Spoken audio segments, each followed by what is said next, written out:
അസ്സലാമു പ്രിയപ്പെട്ട മുഅ്മിനീങ്ങളെ. ഡോക്ടർ ആയിഷയുടെ ഭർത്താവ് മറ്റൊരു വിവാഹം കഴിച്ചതുമായി ബന്ധപ്പെട്ട് ഇപ്പോൾ സോഷ്യൽ മീഡിയയിൽ വലിയൊരു ചർച്ചാ വിഷയമായിക്കൊണ്ടിരിക്കുകയാണ്. ഈ ഒരു വിഷയം നമ്മുടെ ദീനിനെയും ബാധിക്കുകയാണ്. അതുകൊണ്ടാണ് ഈ ഒരു വീഡിയോയുമായി ഞാൻ നിങ്ങളുടെ മുന്നിലെത്തിയത്. ആദ്യമേ ഞാൻ പറയാം, ഇതൊരു കുടുംബ പ്രശ്നമാണ്. ഒരു ഭാഗം മാത്രമേ നമ്മൾ കേട്ടിട്ടുള്ളൂ. ഇവരുടെ കല്യാണം കഴിഞ്ഞിട്ട് 13 വർഷമായി. അതിൽ 6 വർഷം ഇവർ പിരിഞ്ഞു നിൽക്കുകയായിരുന്നു. ഇയാളിപ്പോൾ വിവാഹം കഴിച്ചതാണ് പ്രശ്നമായത്.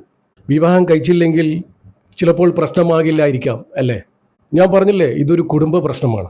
ഇതൊരു നീതിക്കുള്ള പോരാട്ടമാണെന്ന് എനിക്ക് തോന്നുന്നില്ല. നിങ്ങൾ വീഡിയോ മുഴുവനായി കാണുമെന്ന് കരുതുന്നു. ഇതുമായി ബന്ധപ്പെട്ട് ഒരുപാട് ചർച്ചാ വിഷയങ്ങളും ലീലാവിലാസങ്ങളും നിങ്ങൾ കണ്ടതായിരിക്കും. അതിൽ നിന്നും വ്യത്യസ്തമായി എനിക്കെന്തെങ്കിലും പറയണം. അതാണ്, അറിയാത്തവർക്ക് നമുക്കൊന്ന് പരിചയപ്പെടാം. ആയിഷയുടെ കുടുംബത്തെ. ഇന്നേക്ക് 12 ദിവസമായി ആയിഷ എന്ന ഈ ഒരു യുവതി ഭർത്താവിൻ്റെ വീട്ടിൽ സമരമിരിക്കുന്നു. എന്തിനെന്നുള്ളത് നിങ്ങൾക്ക് വഴിയേ മനസ്സിലാകും. 13 വർഷമായി ഇവരുടെ വിവാഹം കഴിഞ്ഞിട്ട് അതിൽ 6 വർഷം ഇവർ പിരിഞ്ഞു നിൽക്കുകയായിരുന്നു. 6 വർഷം ഒരു ഭാര്യ ഭർത്താക്കന്മാർ പിരിഞ്ഞു നിൽക്കണമെങ്കിൽ അതൊരു വലിയൊരു കുടുംബ പ്രശ്നം തന്നെയാണ്. അങ്ങനെ 13 വർഷത്തിന് ശേഷം ഭർത്താവ് ആയിഷയെ ഡിവോഴ്സ് ചെയ്യാതെ മറ്റൊരു വിവാഹം കഴിച്ചു. അതാണ് ഇപ്പോൾ പ്രശ്നമായത്. അതുമാത്രമല്ല, ഇവർ സ്നേഹിച്ച് കല്യാണം കഴിച്ചതാണത്രേ. കല്യാണം കഴിക്കുന്ന സമയത്ത് വാങ്ങിയ 100 പവൻ സ്വർണവും 15 ലക്ഷം രൂപയും തിരിച്ചു കൊടുക്കാതെയാണ് അയാളിപ്പോൾ മറ്റൊരു വിവാഹം കഴിച്ചിരിക്കുന്നത്. അവർക്കുള്ള 10 വയസ്സുള്ള കുഞ്ഞിന് കഴിഞ്ഞ 6 വർഷമായി ഇയാൾ ചിലവിനൊന്നും കൊടുക്കാറില്ല. ഇസ്ലാം മത വിഭാഗത്തിലാണ് ഈ ഒരു പ്രവണത കണ്ടുവരുന്നത്. ഭാര്യ ജീവിച്ചിരിക്കെ പലയിടത്തും ചെന്ന് കല്യാണം കഴിക്കുക. അതാണോ നിങ്ങൾ ഇസ്ലാം കൊണ്ട് മനസ്സിലാക്കിയിരിക്കുന്നത്? നന്നായി, നല്ലൊരു ഇസ്ലാം മത വിശ്വാസി തന്നെയാണ്. ഞാൻ കഴിഞ്ഞ വീഡിയോയിൽ പറഞ്ഞത് ഒരു സ്വാലിഹത്തായ ഒരു പെണ്ണിൻ്റെ കഥ പറഞ്ഞിരുന്നു. ആ പെണ്ണിൻ്റെ കുടുംബത്തിലും പല പ്രശ്നങ്ങളും ഉണ്ടായിരുന്നു. പക്ഷെ ആ പെണ്ണ് ആ കുടുംബജീവിതം എങ്ങനെയാണ് കൊണ്ടുപോകുന്നതെന്ന് നിങ്ങളൊക്കെ ഒന്ന് കണ്ടുപഠിക്കണം. എന്തൊക്കെയാണ് ഇവർ മനസ്സിലാക്കിയിരിക്കുന്നത് നമ്മൾ ഇസ്ലാം മതത്തെക്കുറിച്ച്? ആദ്യത്തെ പെണ്ണിനെയും കുഞ്ഞിനെയും തിരിഞ്ഞു നോക്കാതെ ഈ ഭർത്താക്കന്മാർ അവർക്ക് തോന്നിയ പോലെ ജീവിക്കുന്നു. ഇതിനൊക്കെ അനുമതി നൽകിയിരിക്കുന്നത് ഇസ്ലാം എന്ന മതം. ഇങ്ങനെ ഒഴിവാക്കിയ ഭാര്യമാർക്ക് ചിലവിന് കിട്ടണമെങ്കിൽ കോടതി കയറി ഇറങ്ങണം. ഇവരൊക്കെ വിവാഹം കഴിക്കുന്നത് എന്തിനെന്നാണ് എനിക്ക് ചോദിക്കാനുള്ളത്. പ്രിയപ്പെട്ടവരെ, ദാമ്പത്യ ജീവിതം എന്ന് പറയുന്നത് ഇന്നാരും അതിൽ 100% ക്ലിയർ അല്ല, സാറ്റിസ്ഫൈഡ് അല്ല, സന്തോഷവന്മാരല്ല. പല പ്രശ്നങ്ങളും പരിഹാരങ്ങളും ഉണ്ടാകും ആ കുടുംബത്തിൽ. അതൊക്കെ തരണം ചെയ്ത് ജീവിക്കുക. അതിനും പറ്റുന്നില്ല, നമ്മുടെ ജീവിതത്തിന് തന്നെ ഭീഷണിയാണെന്ന് തോന്നിയാൽ ത്വലാഖ് ചെയ്യാം. അതിനുശേഷം വേറെ വിവാഹം കഴിക്കാം. പിന്നെ ഭാര്യയുടെ സമ്മതപ്രകാരം വേറൊരു വിവാഹവും കൂടി കഴിക്കാം. അതും അവരെ പോലെ തന്നെ ആ ഭാര്യയെയും മക്കളെയും നിങ്ങൾ നോക്കണം. അതൊരു സഹായമായിട്ടാണ് ഇസ്ലാമിൽ പറയുന്നത്. ഇപ്പോൾ സോഷ്യൽ മീഡിയയിൽ ആളുകൾ ഒന്നും അറിയാതെ എന്തൊക്കെയോ പറയുകയാണ്. സത്യസന്ധമായ മതത്തെക്കുറിച്ച് പല മോശമായ ചർച്ചകളാണ് നടന്നുകൊണ്ടിരിക്കുന്നത്. ഇവർ ഈ ഒരു മതത്തെക്കുറിച്ച് എന്താണ് മനസ്സിലാക്കിയത് എന്നാണ് എനിക്ക് ചോദിക്കാനുള്ളത്. എൻ്റെ അഭിപ്രായം ഞാൻ പറയട്ടെ. നമ്മുടെ ദാമ്പത്യ ജീവിതത്തിൽ പരിഹരിക്കാൻ പറ്റാത്ത പ്രശ്നങ്ങൾ ഉണ്ടാവുകയാണെങ്കിൽ, ഇതൊരു വലിയൊരു പ്രശ്നത്തിലേക്ക് നീങ്ങുമെന്ന് തോന്നുകയാണെങ്കിൽ, ഭർത്താവിനും ഭാര്യയ്ക്കും ഒരുമിച്ച് മുന്നോട്ട് പോകാൻ കഴിയാത്ത സാഹചര്യം ഉണ്ടാവുകയാണെങ്കിൽ, അതിന് നിയമപരമായും സാമൂഹികമായും മതപരമായും പരിഹാര മാർഗങ്ങളുണ്ട്. കോടതി, മഹല്ല് കമ്മിറ്റി തുടങ്ങിയ സംവിധാനങ്ങളിലൂടെ പ്രശ്നങ്ങൾ പരിഹരിക്കാൻ നോക്കാമായിരുന്നു. അതിലൂടെ മാത്രമേ നമുക്ക് ഈ ഒരു പ്രശ്നത്തിന് പരിഹാരം കാണാൻ സാധിക്കുള്ളൂ. അല്ലാതെ അയാളെ നാണം കെടുത്തിയത് കൊണ്ട് ഈ ഒരു പ്രശ്നം തീരുമോ?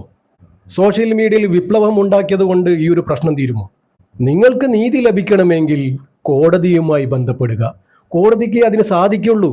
ചിലപ്പോൾ കുറച്ച് സാവകാശം വേണമായിരിക്കും. പക്ഷെ ഇതുപോലെ ചെയ്യുന്നത് എന്തിനായിരിക്കും? ഇതൊരു കുടുംബ പ്രശ്നമാണ്. ഇതൊരു പകവീട്ടലായിക്കൂടെ? നമ്മൾ ഒരാളുടെ ഭാഗം മാത്രമേ നമ്മൾ കേട്ടിട്ടുള്ളൂ, മറുഭാഗവും നമുക്ക് കേൾക്കേണ്ടതുണ്ട്.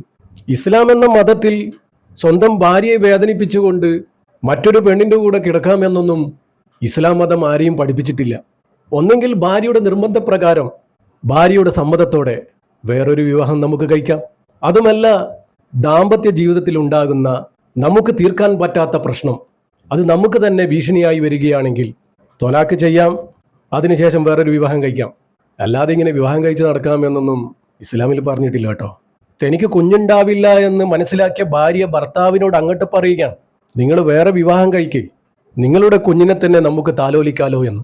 നിങ്ങൾക്ക് ഇപ്പോൾ നീതി ലഭിക്കണമെങ്കിൽ കോടതി മുഖാന്തരമേ സാധിക്കുള്ളൂ. നാട്ടുകാർക്കോ ഇതുപോലെ പറഞ്ഞു നടക്കുന്ന സോഷ്യൽ മീഡിയക്കാർക്കോ നിങ്ങളുടെ ഈ ഒരു പ്രശ്നത്തിന് പരിഹാരം കാണാനാവില്ല. ആര് പറഞ്ഞു കോടതിയിൽ നിന്നും നീതി ലഭിക്കില്ല എന്ന്? ഇന്ന് എത്രയോ കള്ളക്കഥകൾക്ക് നീതി ലഭിക്കുന്നുണ്ട്. പിന്നെയാണോ സത്യസന്ധമായ വിഷയങ്ങൾക്ക് നീതി ലഭിക്കാതിരിക്കുക? ഏതാണ് നിങ്ങളെ വക്കീൽ? നിങ്ങൾ ആദ്യം ചെയ്യേണ്ടത് നിങ്ങളുടെ വക്കീലിനെ ഒന്ന് മാറ്റുക എന്നതാണ്. നിങ്ങളുടെ സ്വർണവും പണവും ഒക്കെ റിട്ടേൺ ലഭിക്കാനുള്ള നീതി ഇവിടെ ഉണ്ട്. എല്ലാം അറിയാം നിങ്ങൾക്ക്. അതിനുള്ള പഠിപ്പും അറിവും നിങ്ങൾക്കുണ്ടെന്ന് ഞാൻ കരുതുകയാണ്. പിന്നെ എന്തിന് ഇങ്ങനെ ഒരു നാടകം? ഇതൊരു ചോദ്യചിഹ്നമാണ്. അതാണ് ഞാൻ പറഞ്ഞത്, ഇതൊരു കുടുംബ പ്രശ്നമാണ്.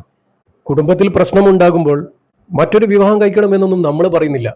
നമ്മൾ അതിനോട് വിയോജിപ്പാണ്. നമ്മളിത് പറയുന്നത് ആരുടെ പക്ഷത്തും കൂടിയല്ല. ഇതിപ്പോൾ ആകെ നാറ്റക്കേസായി മാറുകയാണ്. എന്തിനു വേണ്ടി? മാന്യമായി തീർക്കാൻ പറ്റുന്ന ഒരു കുടുംബ വിഷയമാണിത്. രണ്ടാളും വിദ്യാഭ്യാസമുള്ളവർ. എന്നിട്ടും എന്തേ ഇങ്ങനെ സംഭവിച്ചു? ഈ സ്ത്രീയുടെ കുടുംബം പോലും ഇടപെടാത്ത വിഷയമാണിത്. ഇപ്പോൾ നാട്ടുകാർ ഇടപെട്ടിരിക്കുകയാണ്. നാട്ടുകാർക്ക് ഇതിനൊരു പരിഹാരം കാണാൻ സാധിക്കുമോ? ഇതിന് കോടതിക്ക് മാത്രമേ എന്തെങ്കിലും ചെയ്യാൻ സാധിക്കുള്ളൂ.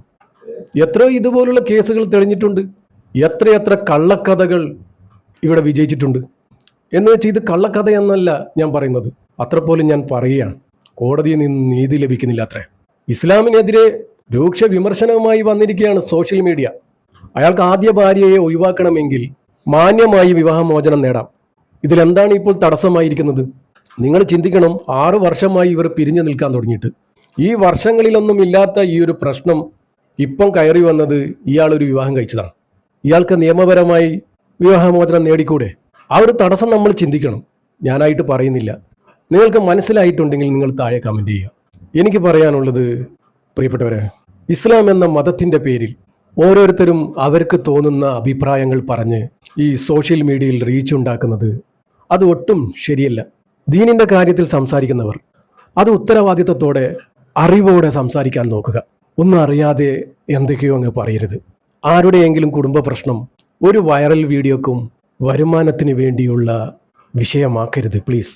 ഒരു കുടുംബത്തിൻ്റെ വേദനയാണ് ഇതിൻ്റെ പിന്നിൽ. നമ്മൾ ഒരുപാട് കുടുംബ പ്രശ്നത്തിൽ ഇടപെട്ടതായതുകൊണ്ടാണ് ഈ പറയുന്നത്. ഒരുപാട് കുടുംബ കഥകൾ, ജീവിച്ചിരിക്കുന്ന കുടുംബ കഥകൾ നിങ്ങളുടെയൊക്കെ മുന്നിൽ എത്തിച്ചിട്ടുണ്ട്. കഴിഞ്ഞ ദിവസം ഞാൻ ഒരു വീഡിയോ നിങ്ങളുടെ മുന്നിൽ എത്തിച്ചിരുന്നു. ഒരു സ്വാലിഹത്തായ പെണ്ണിൻ്റെ ജീവിതം. ആ പെണ്ണിൻ്റെ കുടുംബത്തിലും പല പ്രശ്നങ്ങളും ഉണ്ടായിരുന്നു. ആ ഒരു പെണ്ണ് ആ ഒരു കുടുംബത്തെ എങ്ങനെയാണ് കൊണ്ടുപോകുന്നതെന്ന്, ആ ഒരു ഇസ്ലാം എന്ന മതത്തിൻ്റെ ചട്ടക്കൂട്ടിൽ ആ ഒരു പെണ്ണ് ആ കുടുംബം എങ്ങനെയാണ് കൊണ്ടുപോകുന്നതെന്ന് നമുക്ക് കാണാം. നമ്മുടെ ജീവന് ഭീഷണിയാകുന്ന ഒരു ദാമ്പത്യ ജീവിതവും നമ്മൾ വെച്ച് പൊറുപ്പിക്കരുത്. ഒന്നെങ്കിൽ നിയമപരമായിട്ട് വേർപിരിയുക, ത്വലാഖ് ചെയ്യുക. എന്തായാലും ഇത് ശരിയല്ല എന്നാണ് എനിക്ക് പറയാനുള്ളത്. നിങ്ങൾക്ക് പറയാനുള്ളത് താഴെ കമൻറ്റ് ചെയ്യാം. ഇൻഷാ അല്ലാഹ് എല്ലാവർക്കും നല്ല ബുദ്ധി പടച്ച റബ്ബ് തോന്നിച്ചു കൊടുക്കട്ടെ. പ്രിയപ്പെട്ടവരെ, എല്ലാവരും ദുആ ചെയ്യണം. ഞാനും നിങ്ങൾക്ക് വേണ്ടി ദുആ ചെയ്യുന്നുണ്ട്. ഇൻഷാ അല്ലാഹ് ദുആ വസിയത്തോടെ. അസ്സലാമു അലൈക്കും വറഹ്മത്തുള്ളാഹി.